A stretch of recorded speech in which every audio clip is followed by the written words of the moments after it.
Okay,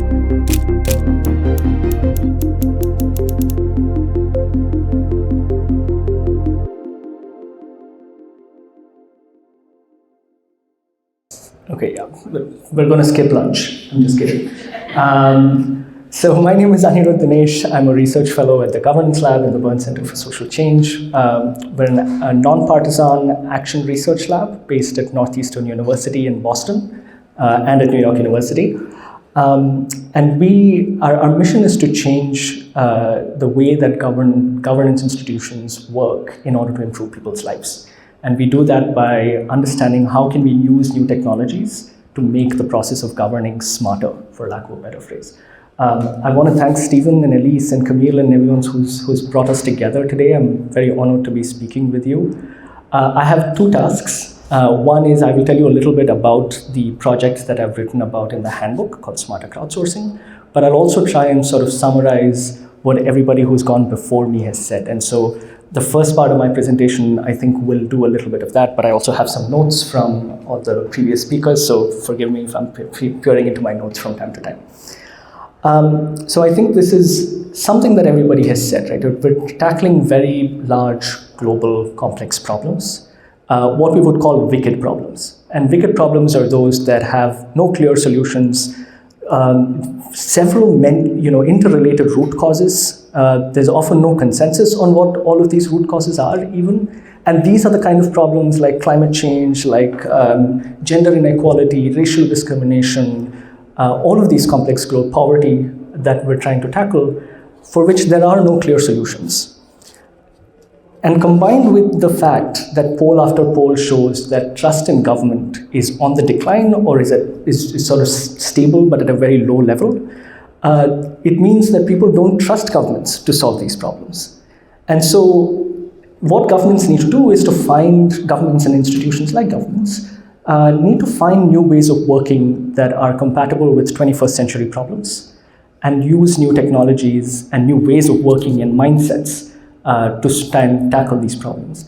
And at a very high level, that means that in these institutions need to be evidence-based, data-driven, based on evidence. They need to be agile, sort of proactive rather than reactive, and responsive to the needs of the people that they're trying to serve. And then they also need to be capable of tapping expertise from a very wide range of sources.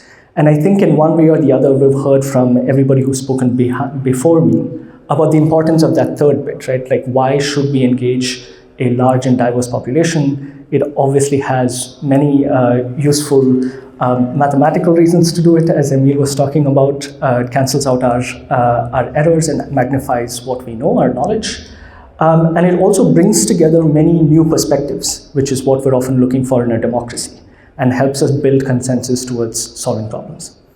All right. And we're also in agreement, I think, in this room that our communities are our greatest assets. The knowledge within those communities can help us solve problems better and in more legitimate ways. And that's the primary reason why we should try and leverage the wisdom of the crowd, or collective intelligence, as we call it. So when we think about experts, we traditionally think about what I'll call traditional expertise, people with degrees, people with fancy titles, and how do we bring together these experts in a room to try and find solutions to problems. And that expertise exists within our communities, there's no doubt about it. But equally, or probably even more importantly, people within the community have the lived experience of the problems that we're trying to solve. And without that context, it is very hard to design solutions that will actually work in practice. And that's really the reason why we want to engage with people, because it gives us a better sense of the problem, and it gives us a better sense of what will actually work in practice. And that's the most important thing. Quite apart from the fact that research shows that citizen engagement actually increases trust. Now, civic engagement you can define in many ways. You can call it people getting involved in politics. You can call it people coming to citizen assemblies, people doing projects in their local communities. This is all sort of civic engagement in general. This is from a World Bank report that shows that there is actually a correlation between more civic engagement, not only increasing trust in government, but increasing trust within communities. And someone asked a question earlier about polarization. in fact, civic engagement and getting people to talk to each other and talking with each other actually will help reduce polarization and increase trust between people and with government. So another reason to sort of engage with the crowd. But the problem is that citizens don't feel like they're being heard. And when people don't feel like they're being heard, they don't engage with the system anymore. And so you might have the world's best solutions, but if people don't feel like they've contributed to it, then it's very unlikely that they will buy into whatever you're trying to implement. And so civic engagement is one way to give people their right. This is not a giveaway. It is their right to participate in the decisions that impact their lives. All right. Now, citizen assemblies, very popular in Europe, very popular around the world, is one way to do it. And I think we've heard about that a little bit earlier also. You bring together a random representative sample of people together to debate issues. And they debate issues among each other, and they come up with some sort of proposal, or they come up with recommendations, whatever it might be. And this is one very popular way of doing civic engagement. I would argue that new technologies let us go beyond citizen assemblies. What is wrong with citizen assemblies? Well, I think Asya had mentioned they're pretty expensive. They're very expensive, actually. We like to think of them as being inclusive because they bridge the digital divide. But in fact, if you think about it, who can participate in a citizen assembly? People who are able to commit the time away from their work, away from their families, to come and spend several hours of their day to debate an issue that they've been selected at random to debate. That is not inclusive for people who have families to take care of, who might have children and have to pay for childcare to be at this event, right? So by default, making something offline does not make it more inclusive. And in fact, adding new layers and new ways of working and new ways of engaging with people is the more inclusive way to go. That's not to say online is the only way. I think Asya mentioned there's multiple ways to engage with people. This is certainly one of them. But what I hope you'll see from the handbook and from the talks today is that there are many ways to do it. And I'll speak about one of them now, but I'll also be speaking about some of these issues in the afternoon and describe some of the other projects we've done that illustrate that there's many ways to do citizen engagement. So these new forms of what we call crowdsourcing, they are more democratic, of course, because you're engaging people in the process of governance, which is by definition democratic.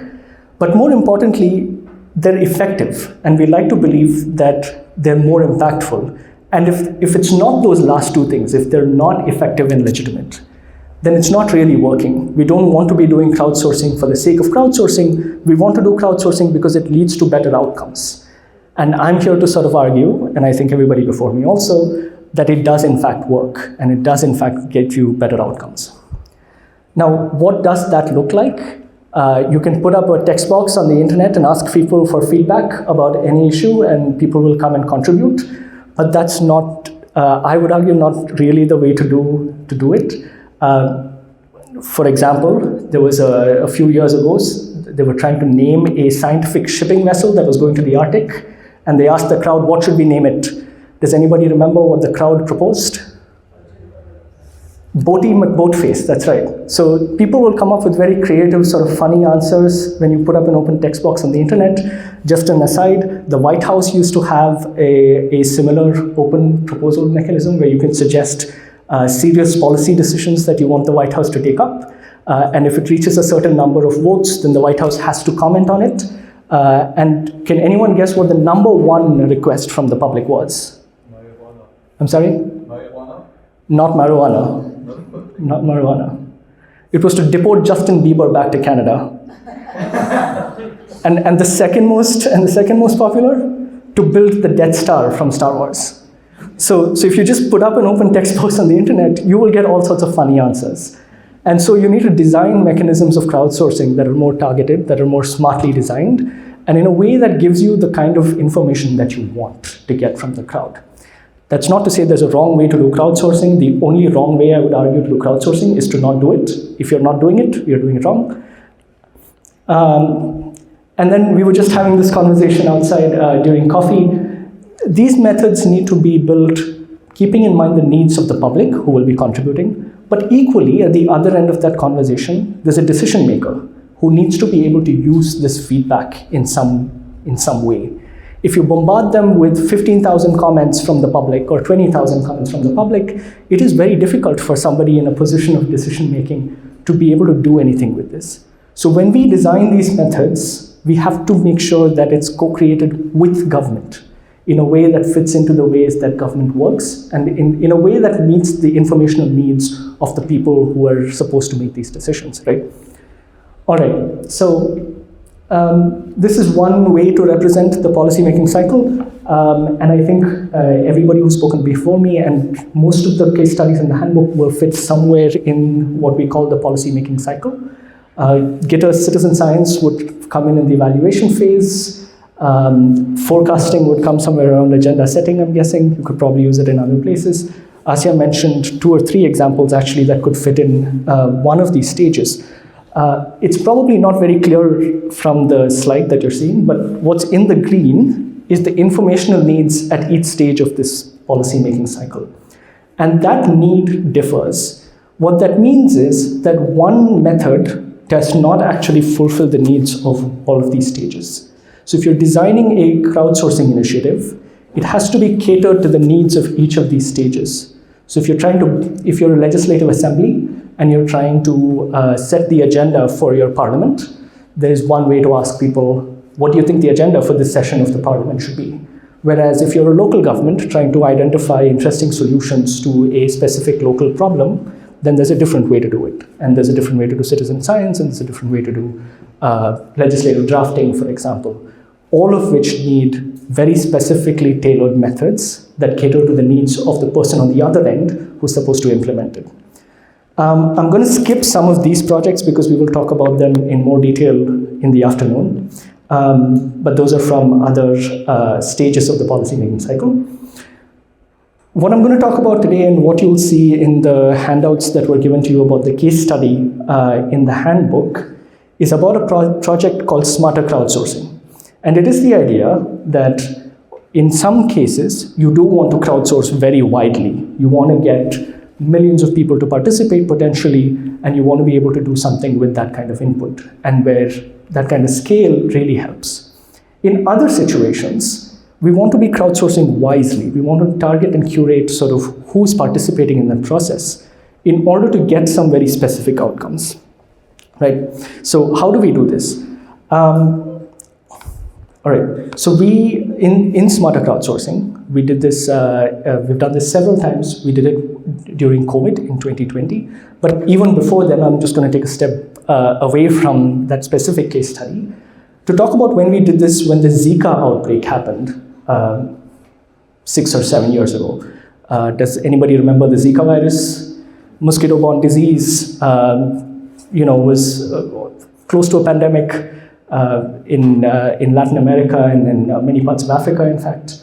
And it posed very similar types of challenges that COVID posed to us. In both of these kind of emergencies, global complex problems, what you find is actually what Emil said, is that there's really no expertise about this. When you're trying to sit out and say, how do I solve COVID? There's no really real expertise in 2020 about how you do this. What we do know is that COVID by itself, the solution to COVID is probably to get a vaccine and to get some medical treatment, right? And there's experts working on that problem. But when you really break down why COVID or Zika was a problem, there's some constituent root causes of that problem that also need tackling. So for instance, with COVID, there's supply chain issues with PPE, there's issues of testing strategy, there's issues of mental health, there's issues with, in the case of Zika, pregnant mothers could share is not the right word, I'm losing the word, but pregnant mothers could affect their unborn child with Zika. I'm forgetting the word for that. So there's communications issues. How do you address misinformation? How do you get behavior change to get people to socially distance and wear masks and things? Now, these are not all medical challenges. These are challenges of other disciplines. And these are problems people in other disciplines have solved or been trying to solve for many years. The challenge is how do you bring together this sort of fire hose of information into a way that is manageable and can be used by a policymaker to try and tackle these various issues. And so what we do in the Smarter Crowdsourcing process is we start with what we call problem definition. We come up with a problem catalog of 20, 30, 40 problems like the ones that I just mentioned. And then we go to our partner governments and we say, all right, here's 30 problems, 30 root causes, there's probably more, but what are your priorities? Which ones of these would you like to address first and most urgently? And this is important because of another thing that I think everybody already spoke about, is that you need government buy-in for crowdsourcing to be successful. Someone needs to be listening at the other end. And so we ask them, what are your priorities? And then they tell us, all right, here are the 4 or 6 issues that we really care about. We then go out and look for interdisciplinary experts on that topic from around the world. So very basically speaking, it's the process of bringing together the computer scientist with the epidemiologist, bringing together the social media influencer with the scientists, improving science communications, bringing the sanitation and hygiene experts with the game designers who know game theory and gamification very well and influencing behavior change. And having them all online, we were using Zoom, in an online, 2-hour online conversation where we bring together 15 of these people per topic, 15 or 20 of these people, and have them tell us actionable recommendations on how you would tackle this problem. Why did they show up? Because we told them that there's 7 national governments who will be on the line listening to you. The role of the government official in these online conferences was not to say anything, but was to listen. And knowing that there's someone listening at the other end proved to be one of the motivations for people to contribute their time, 2 hours of their time, to contribute their expertise. What we did with that was to then make a list of all of the recommendations people made. These recommendations people were making while they spoke on the Zoom. They were sharing with us links in the chat, and so they were providing us other resources, which we also were looking at. And we looked at all of those, summarized the recommendations, went back to government and said, here's what we heard in that session. Which of these can you actually implement? And so they would say, we'd like to know more about X, Y, and Z. And we would go out and make an action memo, which is to say, here are the 15 ideas that were proposed, here are the resources it will take, and here's how to implement them, all through research and conversations with the people who proposed it, right? So at the end of the day, what the governments receive is one action memo per topic, which has all the necessary information for them to go out and implement that solution. So this is arguably one way to do crowdsourcing, by adding curation, one level of curation, to what we would normally do, very widely asking thousands of people how to do it. The important things in this process are to make sure that the conversations are interdisciplinary. You don't want only people from one sort of bubble speaking to each other. You want to bring in diverse perspectives so that people are challenging each other on the call. We're coming to some sort of actionable outcome at the end of the conversation. All right, I'm going to sort of run through these 2 last slides, and then I'm happy to answer any questions you have. And I want to re-emphasize the fact that technology helps us make this process more efficient, and therefore we try and use more technology now. It's useful for the public if you're putting out a call for feedback for something. If it's in legalese, if it's in language they cannot understand, then people cannot provide informed input. So it makes new technologies, there's a couple of examples which I'll talk about in the afternoon, where you can put out large amount of information and let people answer any questions they have about these things by themselves using these new chatbots and things that are coming out that you can feed with information that is necessary for people to clarify any questions they have. Technology also makes it more easy for the decision maker to process the input that you get from crowdsourcing. So if you get 15,000 comments, as I said earlier, there's new tools that let you summarize what's in those comments, categorize what they are under different subheadings, and then help you actually research it more if you need to. And so technology and crowdsourcing makes the process more efficient and more effective. But the large takeaway here is, and this is what I'd like to leave you with, is that we're not solving problems for people when you're sitting in an institution like a government. We're trying to solve problems with people. And it's that mentality that, look, I don't have all the answers, I'd like help. And so you reach out to the crowd who can help you with that. So thank you for listening. My name is Anirudh, and thank you so much for the time.